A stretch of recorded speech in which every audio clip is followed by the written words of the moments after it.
Hello. Hello, can I speak to James Cottriall, please? Yeah, speaking. Hello, James. My name's Lee from Heartfm in Spain. How are you doing? Hello. How are you? I'm very well, thank you. Thank you very much for the phone call. It's okay. It's a pleasure. Do you mind if we just chat for a little while about yourself and how things have basically started off? Yeah, that's absolutely lovely. Well, basically, my name's James Cottriall. I'm 24 years old, and I'm originally from Stratford-upon-Avon. I studied German, so I had to spend a year abroad in a German-speaking place, and I ended up in Vienna. And since then, I've started building up my music career over here. And then things in the last 3 or 4 months have gone rather chaotic, and my first single's now in its 12th week in the top 40 over here. So, in a nutshell, that's how it all started. Sounds brilliant. I know Stratford-on-Avon quite well. My wife's from Stratford, but it's a lovely area, beautiful area. It's a beautiful part of England. Vienna, that's a magical city. I know. I've been so fortunate. I really have. Because we've had, obviously, I was brought up in Stratford, and I went to Shakespeare School as well. So, and then I went off to Nottingham to study, and then ended up here. So it's gone from Shakespeare to Robin Hood to Mozart. So I've done all right. How do you find a city like Vienna? I mean, is it an easy place to live, or is it one of those places that's, if you're not sort of in the city, you don't exist, sort of thing? Well, it's very much actually got quite a village mentality, and that's what I quite like about the city, having grown up in the English countryside. It's got, it's kind of it's like a functional village where, with longer opening hours. But the city is rather small on the one hand, and so if you're not right in the middle of it, you're very much on the outside. So I would agree with that. Yeah. Right. Now, with music, what first got you involved in music? Is it something where you've always sort of hankered after playing, or is it something that you picked up recently? Well, I actually grew up acting, and then a few years. The first time I was ever on a stage, I was 2 years old, and it was obviously a very small role in the school production of the playgroup production of Cinderella, and obviously it was just in my blood to be some form of entertainer.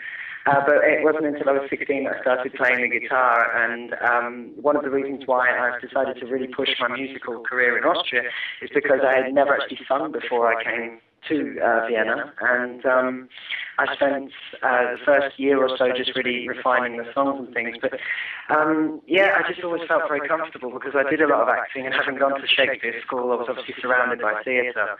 And I enjoyed describing the feelings of others and pretending to be someone else in the acting sense.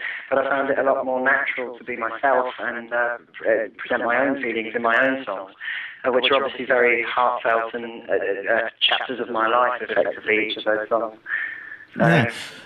You do work with a guy called Scott Siegel? Yeah, he was. He is a good friend of mine. He's from Virginia in the United States, and he and I basically. I met him at an open mic night in Washington D.C., and he just said, I've got a home studio. Do you fancy just coming over for a few days and we'll just record some stuff?" And I was literally just backpacking, and I wanted to just travel for a while, and so I ended up staying with him for 2 weeks, and we actually recorded what became my demo album.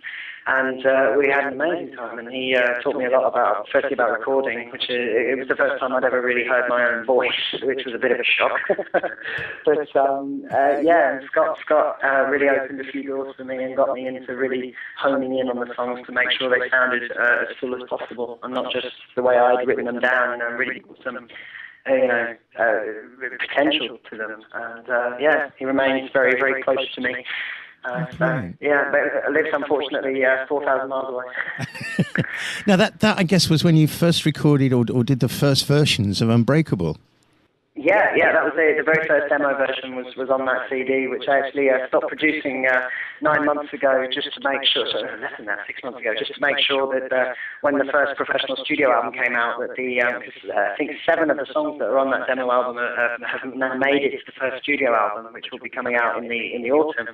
And so the people that have that demo album really have the early stages of me and the songs in their raw format, and Yeah, I think it's a very true presentation of me, and that's why I called it Chapters of Innocence. I called it Chapters because each song describes some chapter in my life, and the word innocence actually comes from Paul McCartney, who he was doing an interview on BBC Radio 2, and was just saying, I don't know how we as the Beatles managed to write anything any good. We were so innocent and only 18, and I actually thought, well, yeah, who do I think I am if I'm sitting here pretending to know about love and death and marriage and divorce and cheating and affairs and everything, when I was only 21 myself when I wrote most of those songs that made that CD. So yeah, it was very important and a very interesting time in my life at that point, definitely. Sounds fantastic. Now,